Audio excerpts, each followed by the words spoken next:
This is Abe Friedtanzer from Awards Radar, and I'm so thrilled to be speaking with Belinda Bromilow about The Great. How are you, Belinda? I'm great. I'm great. How are you? Good, good. I love this show, and while everybody on the show is great, it seems like you especially are having a lot of fun. That's true. That's true. It's a pretty amazing show to be part of. Yeah, I'm delighted. Well, obviously, it's based a tiny bit on real history, but I think your character takes a considerably different arc from what really happened, right? Yeah, I mean, to be perfectly honest, I'm not too au fait with the actual history. It's not really something I've delved into in any way, because yeah, like you said, it's quite a departure. So, and it doesn't really influence any of my choices I'm making, with the script. So, I'm actually a little bit ignorant of the real Aunt Elizabeth. But I do know that she did exist. Yeah, I'm sure she didn't have orgies and I mean who knows? Maybe she did. But yeah, I'm pretty sure that my character's a bit of a departure from it. I'm sure she didn't wrangle butterflies. Well, there's so much to talk about, and since you mentioned it, let's talk about the raunchier scenes. Is it difficult to get through, having an orgasm in the middle of a conversation, with your nephew there and all this kind of stuff? What was hilarious about that scene actually in season one, where I masturbate in a hall, was that we were filming in Caserta in Italy, and they actually had like tour groups walking past. So you've got like a little guy with a flag and all these people, and they're just like, "Oh, we'll just wait till she's finished orgasming, and then we'll lead you on through." So that was quite challenging. Yeah, look, I think like when you're in character and in that kind of headspace, you just kind of roll with it. So it strangely doesn't feel that awkward.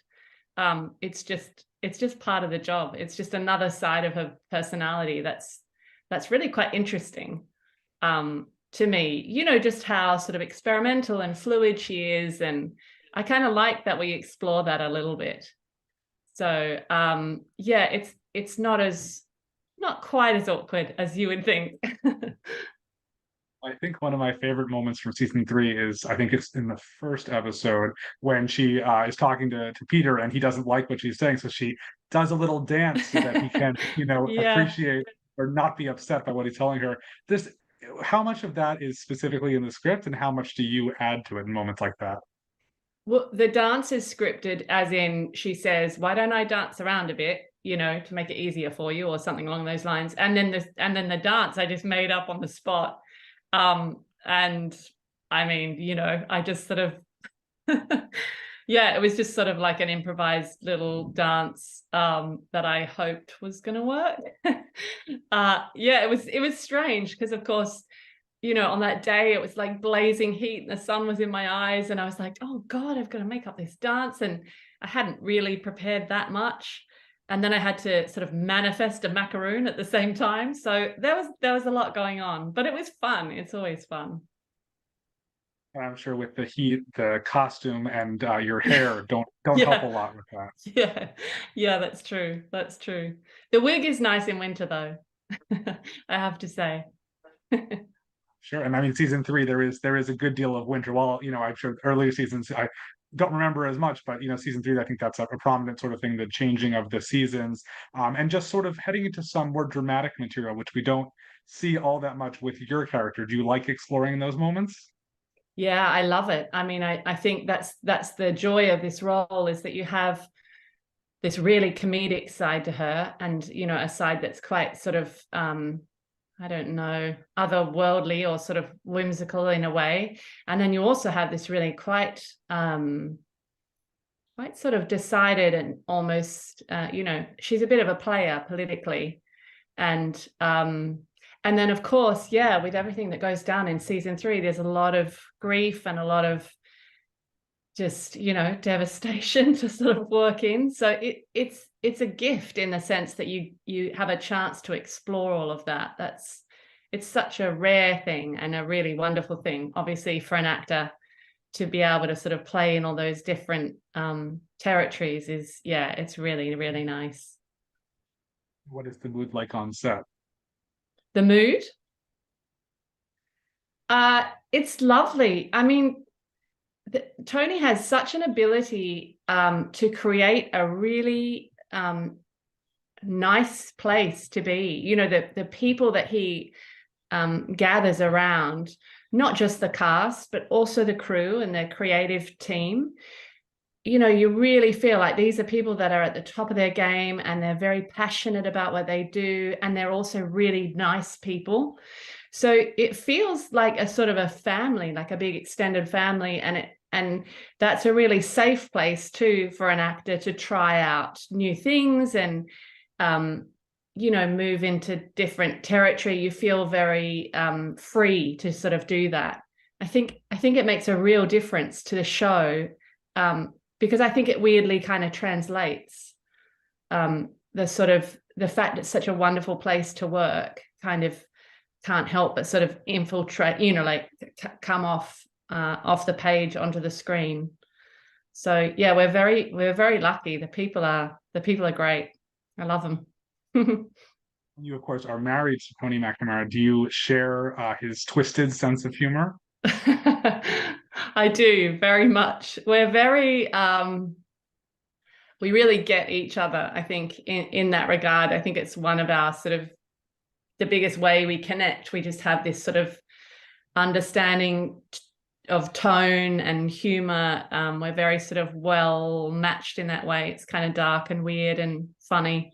So obviously that's a great help, because I feel like I can grasp the tone and explore it with a bit of freedom, because I feel like I know it very well. Yeah. There are so many great relationships that your character has in the show, but I think my favorite, and I imagine yours too, is with Archie. Yeah. Adam Godley, he's such a wonderful actor. And yeah, I really like, especially in season 3, how that's developed even more. Yeah, he's just a wonderful person to work with, very generous, very playful. And yeah, I think Aunt Elizabeth and Archie have a weird kind of respect for each other, I guess. And they're both, I mean, they're often at odds, you know, in terms of what they're personally striving for, but they do find ways to sort of connect and sort of scheme to their advantage. So that's nice. It's nice to have that little ally. I also like the relationship that she has with Peter, because I think she coddles him, but she also tries to tell him to, you know, to get into shape. What is it like working with Nick? Yeah, I just adore Nick. He's a really special person. And I do love that relationship.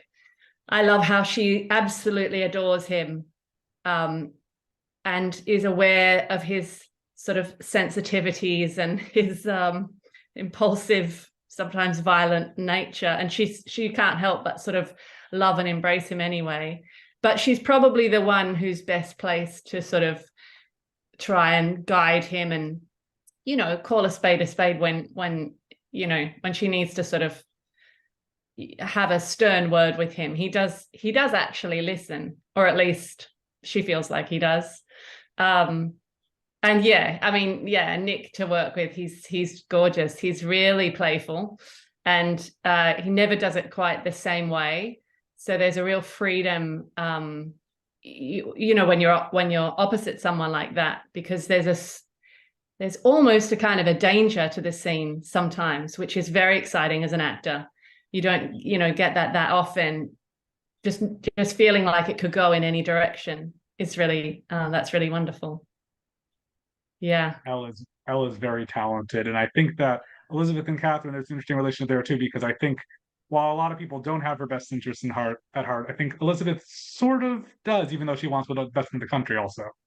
Yeah. I mean, Elle's extraordinary. Some of the moments in season 3, you know, I've only just watched it myself for the first time, and watching it back, I mean, you have an idea of the way a sort of a performance or a scene is going to go, and she just, I don't know, she's just she creates these moments that are completely unexpected and just beautiful, really detailed, gorgeous work. So I'm really in awe of her, craft, I guess. And acting opposite her is lovely because she's also just gorgeous to hang out with, and I do like their relationship. I feel like it's very interesting and it's very complicated. I think that's really nice. That's in the writing, these complicated people. And yeah, and just sort of exploring how you can be really torn between, wanting something, what's best for the country and what's best for the royal family, but also having your own private, needs that need to be met. And yeah, sort of juggling all of that and trying to balance all of that is that's where it's fun to, there's so much going on. So it's fun to play. And yeah, Elle is just, she's a dream to work with. She's the hardest working person I think I've ever met. She's just a machine. And she really values it too. It's really clear that she doesn't sort of take it for granted. She works really hard and she's really appreciative of the opportunity. And also it's interesting watching her from season 1 to now. She's just grown so much as a character, but also as an actor and as a person. So it's really, I feel really privileged to be a small part of that kind of, journey. From the ensemble, have you not had a chance to work with that you would really love to have shared tunes with? Well, I rarely have anything to do with Gwilym, who plays Grigor. We're just ships in the night. We barely see each other. So we had a really nice exchange after we saw season 3 because we got to see each other's work. And I mean, that's such a joy to watch this, because you only read through, you read the script at the read through and then you never see anything that you're not in. So when you finally get to see the show on TV, it's like, oh, wow, it all comes together and you see all the amazing work that everyone else has been doing. So yeah, I don't have much to do with Grigor, not a lot to do with Charity, who plays George, or even Mariel, even Phoebe, who plays Mariel.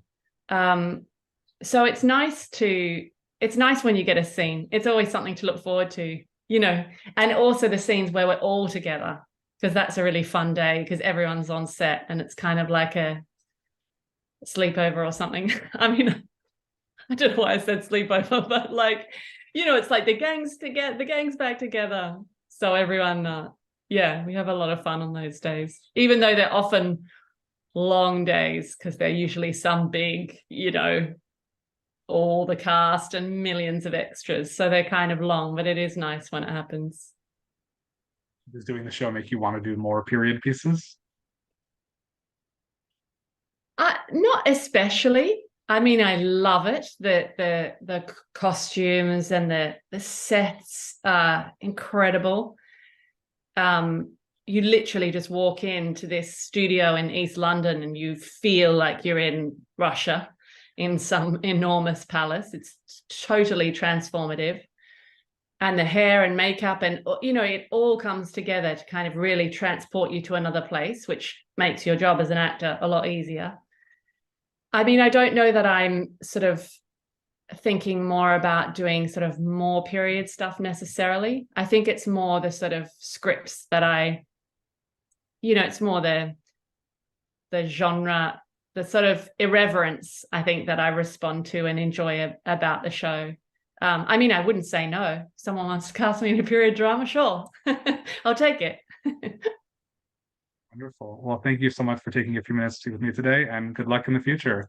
Pleasure. Nice to speak to you, Abe.